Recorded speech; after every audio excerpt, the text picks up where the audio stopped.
This channel does not promote any violent, harmful, or illegal activities. All content provided by this channel is meant for an educational purpose only. এবার চোখ রাখবো বীরভূমের দিকে। সেখানেও SIR আতঙ্কে মৃত্যুর অভিযোগ উঠছে। বীরভূমের সাঁইথিয়ায় 2002 সালের ভোটের যে তালিকা, সেখানে পদবি ভুল আছে। এই আতঙ্কেই হৃদরোগে আক্রান্ত হয়ে মৃত্যু হয়েছে, এমনটাই দাবি করা হচ্ছে পরিবারের তরফ থেকে। হিমাদ্রি আমাদের প্রতিনিধির সঙ্গে রয়েছেন। হিমাদ্রি, পরিবার কি বলছে? পদবিতে ভুল আছে, এই জন্য এত আতঙ্ক, আর সেখান থেকে মৃত্যুর ঘটনা।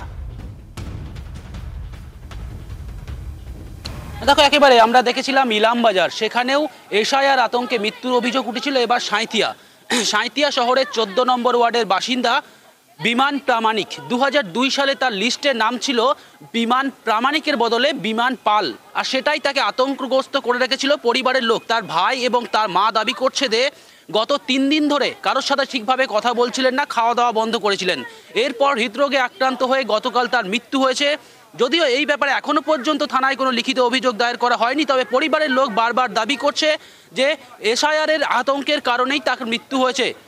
এই যে নাম ভুল রয়েছে, তাহলে এই যে এসআইআর দুই দলের তরফ থেকে কোনো বক্তব্য পাওয়া গেছে? দেখো, একেবারে এসআইআর আতঙ্কে মৃত্যু হবে আর এটাতে কোনো বিতর্ক হবে না, সেটা কিন্তু একেবারেই নয়। বিজেপি যেমন দাবি করছে যে এসআইআর, তৃণমূল যেমন দাবি করছে এসআইআরের কারণেই মৃত্যু হয়েছে, পাল্টা বিজেপির পক্ষ থেকে বলা হচ্ছে তৃণমূল কংগ্রেস এখন শকুন হয়ে গেছে। যেমন শকুনের পক্ষ থেকে বিভিন্ন জায়গায় বিভিন্ন মৃতদেহ খোঁজা হয়, তেমনই কিন্তু তৃণমূল মৃতদেহ দেখলেই সেটাতে এসআইআর দেখতে পাচ্ছে। সব মিলিয়ে কিন্তু একদিকে এই মৃত্যুর ঘটনা, তারপর এই ধরনের রাজনৈতিক চর্চা কিন্তু জেলার মধ্যে শুরু হয়ে গেছে এই মৃত্যুকে কেন্দ্র করেও। ধন্যবাদ হিমাদ্রি। আমাদের প্রতিনিধি জানাচ্ছিলেন পদবি ভুল আছে, আর সেখান থেকে এসআইআর নিয়ে আতঙ্ক তৈরি হয়। এটা পরিবার দাবি করছে যে মৃতের পরিবারের তরফ থেকে দাবি করা হচ্ছে এই মৃত্যু হয়েছে টেনশন থেকে, আতঙ্ক থেকে, এসআইআর আতঙ্ক থেকে হৃদরোগে আক্রান্ত হয়ে মৃত্যু হয়েছে দাবি করছে পরিবার। চুপচাপ বসে থাকতো, খেত না, আমার কিছু বলতো না। আমি কিছু দিতাম তো কি হয়েছে, তোমার শুনতাম না, কিছু শুনতাম না, তুমি চুপচাপ থাকো, আমার কোনো কথা বলতো না।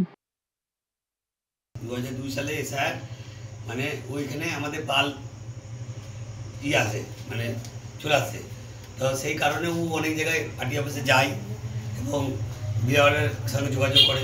ও মানসিক টেনশনে ভুগছিল। আগামী কালকে 7টার সময় আরও টেনশনে পড়ে যায় এবং টেনশনে পড়ে যায় এবং বুকে ব্যথা উঠে যায়। না, ফর্মটা দেওয়ার পরে আরো বেশি টেনশনে পড়ে যায়। একটা মানুষ এই এসআইআর আতঙ্কে চলে যাবে পৃথিবী ছেড়ে, এটা কোনোদিন ভাবতেও পারিনি। যখন থেকে শুনেছে যে পাল, মানে 2002 এর লিস্টে পাল আছে, প্রামাণিক টাইটেলটা, ওনার আর ওনার দিদির দুজনের লিস্টে এসছে, বাবারও নামের লিস্টে এসছে 2002 পাল। সেই শোনার পর থেকে আতঙ্কগ্রস্ত হয়েছিলেন উনি। হঠাৎ করে অসুস্থ হয়ে গেছেন, অসুস্থ হয়ে যাওয়ার পর উনি মারা যান। আমরা বুঝিয়েছি, কিন্তু একটা যে টেনশন ঢুকে গেছে কি হবে, সেই টেনশন থেকেই উনি ওনার হার্ট অ্যাটাক হয়েছে। তৃণমূল লাশ কেনা বেচার খেলায় মত্ত হয়ে গেছে। এই বিমান প্রামাণিক দীর্ঘদিন ধরে অসুস্থ ছিলেন। কয়েক বছর আগে তার সেরিব্রাল অ্যাটাক হয়, তারপরে তিনি ডান সাইড তার প্যারালাইসিস হয়ে যায়। কিন্তু এই অসুস্থ থাকাকালীন তৃণমূলের একটা নেতাকে আমরা দেখতে পাইনি তার বাড়িতে এসে তার স্বাস্থ্যের খোঁজ নেওয়া, তার পরিবারের খোঁজ নেওয়া। যেই তিনি মারা গেলেন, তার লাশকে নিয়ে রাজনীতি শুরু করে দিয়েছে। তৃণমূলের পায়ের তলায় মাটি সরে গেছে, তার জন্য তৃণমূল লাশকে আঁকড়ে ধরে বাঁচতে চাইছে। আমি তৃণমূলকে বলতে চাই যে আপনারা যে খেলায় মত্ত হয়েছেন, 2026-এ আপনাদের বিসর্জন হবে।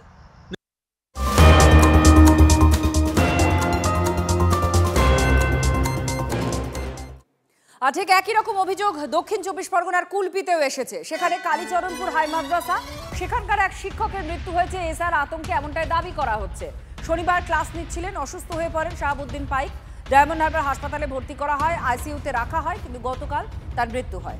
পরিবার দাবি করছে এসআইআর ঘোষণার পর থেকে তিনি আতঙ্কে ভুগছিলেন, কারণ এখানে 2003-এর ভোটার কার্ডে ভোটারদের নাম বা তার বাবা মার নাম আছে কিনা সেটা যাচাই করা হচ্ছে। সেখানে 2003 সালের ভোটার তালিকায় তাঁর এবং তার স্ত্রীর নাম নেই। আর সেখান থেকে মানসিক অবসাদ থেকে অসুস্থ হয়ে পড়েন শাহাবুদ্দিন, এটাই দাবি করছে পরিবার। এসআইআর ঘোষণার পর কুলপির কালীচরণপুরের বাসিন্দা শাহাবুদ্দিন পাইক দেখতে পান 2003 সালের ভোটার তালিকায় নাম নেই তার স্ত্রী আফরুজা বিবির, এমনকি তারও নাম ছিল না। আর সেটাকে নিয়েই কিন্তু তিনি চিন্তিত হয়ে পড়েন, মানসিকভাবে ভেঙে পড়তে থাকেন, বিভিন্ন জায়গায় নথিপত্র জোগাড় করতে থাকেন। কারণ এসআইআরে সেই সমস্ত নথিপত্র জমা দেওয়ার পর আগামী ভোটার তালিকায় নাম উঠবে তাদের। এই মানসিক অবসাদ থেকে গত শনিবার তিনি স্থানীয় একটি মাদ্রাসায় শিক্ষকতা করতে যেতেন এবং এই চিন্তা নিয়ে তিনি যখন ছেলেমেয়েদের পড়াচ্ছিলেন সেই সময় আচমকাই কিন্তু অসুস্থ হয়ে পড়েন। তার পরিবারের পক্ষ থেকে দাবি তোলা হয়েছে এই এসআইআরের প্রক্রিয়ার জেরে ভোটার তালিকায় নাম না থাকায় নথিপত্র জোগাড় করা নিয়ে চিন্তা থাকার কারণে মানসিক অবসাদের জেরে আতঙ্কে মৃত্যু হয়েছে এই শাহাবুদ্দিন পাইকের। এই এসআইআর পদ্ধতিতে যে নিয়মাবলী তা নিয়ে কিন্তু সরব হয়েছে তৃণমূল। তারা বলছেন এই এসআইআরকে ঘিরে ঘৃণ্য চক্রান্ত, রাজনৈতিক চক্রান্ত করছে বিজেপি এবং কেন্দ্রীয় সরকার, যদিও সমস্ত অভিযোগ অস্বীকার করেছে মথুরাপুরের বিজেপি নেতৃত্ব। কুলপি থেকে ক্যামেরায় সৌভিকের সঙ্গে শুভেন্দু হালদার, TV9 বাংলা। এনআরসির জন্য কাগজ করার জন্য বলতেছিল, ও অনেক টেনশনে ছিল। এসআইআর না হলে হতো না। এসআইআরের জন্য আমার বাবার বাড়ির কোনো ডকুমেন্ট ছিল না, ওই জন্য সেই চিন্তা করতেছিলেন। আমার 4টে কচি নামার লোক বাচ্চা আছে, আর বাচ্চাদের জন্য আমি তোমাদের কাছে।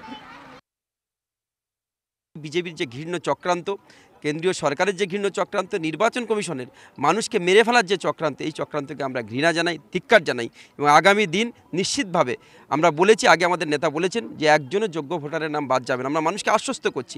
তারপরে বিজেপি নেতারা কখনো শুভেন্দু অধিকারী, কখনো সুকান্ত মজুমদার এই এলাকায় এসে আপনারা গত কয়েকদিন আগে দেখেছেন যে এরা জিহাদি, এরা রোহিঙ্গা, এদের কলার ধরে বের করবে, বিএসএফ পার্টি এদেরকে বের করে আনবো, এই যে হুমকি, সেই হুমকির জন্যই কিন্তু আজকের এই মূল ঘটনা। এরা মানুষকে আতঙ্কিত করছে, মানুষকে ভয় দেখাচ্ছে। এই আতঙ্কের পরিবেশ বন্ধ করুন, ভয় দেখানোর পরিবেশ বন্ধ করুন। সাধারণ মানুষকে পাশে থেকে আমরা এই বার্তা তাদেরকে দিতে চাইছি। বিএলওরা 4 তারিখ থেকে বাড়িতে বাড়িতে ফর্ম দেওয়া শুরু করেছে। তার বাড়িতে এখনো বিএলও পৌঁছায়নি, তো তার আগেই তার এসআইআর আতঙ্কে মৃত্যু হচ্ছে। এর থেকে আজগুবি গল্প আর কিছু হতে পারে না। আসলে এটা তৃণমূলের একটা এজেন্ডা।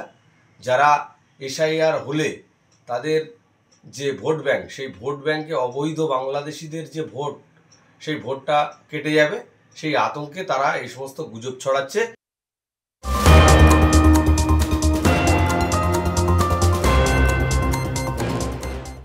আরও একটা মৃত্যুর অভিযোগ উঠছে এই এসআইআর আতঙ্ক থেকে। ধূপগুড়ির বারোঘরিয়া, সেখানে এক বারোঘরিয়া পঞ্চায়েতে প্রৌঢ়ের মৃত্যু হয়েছে এসআইআর আতঙ্কের জন্য। হৃদরোগে আক্রান্ত হন এমনই অভিযোগ। ভোটার কার্ড তার ছিল না, এ নিয়ে আতঙ্ক গ্রাস করেছিল তাকে, এই দাবি পরিবারের। গতকাল বিএলও বাড়িতে ফর্ম দিয়ে যায়, তারপরেই তিনি অসুস্থতা বোধ করেন।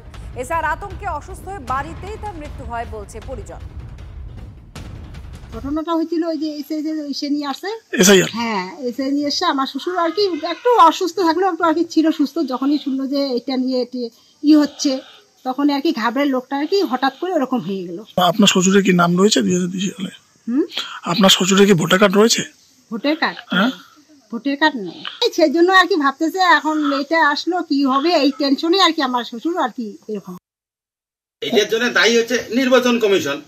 নির্বাচন কমিশন অবশ্যই এসআইআর করবে, আমাদের কোনো আপত্তি নাই। সে তো বৈধ ভোটারের নাম যদি না কাটে কোনো আমাদের আপত্তি নেই। কিন্তু বিজেপি দল যে অপপ্রচার করছে, যে বাংলাদেশি খেদাবো, জেহাদি খেদাবো, এসআইআরের মাধ্যমে লোকে বাংলাদেশে পুশব্যাক করে পাঠিয়ে দেবো, এই যে মানুষের একটা আতঙ্ক, সেই আতঙ্কে হচ্ছে হার্ট অ্যাটাক করে মারা গেছে। এর জন্য হচ্ছে দায়ী হচ্ছে নির্বাচন কমিশন এবং হচ্ছে বিজেপি দল। অসুস্থ ছিলেন, অসুস্থতার কারণেই মারা গেছেন। এসআইআর আতঙ্কে মারা গেছেন এটা সত্য নয়।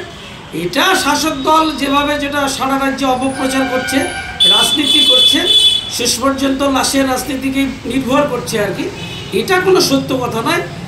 ওরা যেটা বলছে এটা চরম মিথ্যা কথা।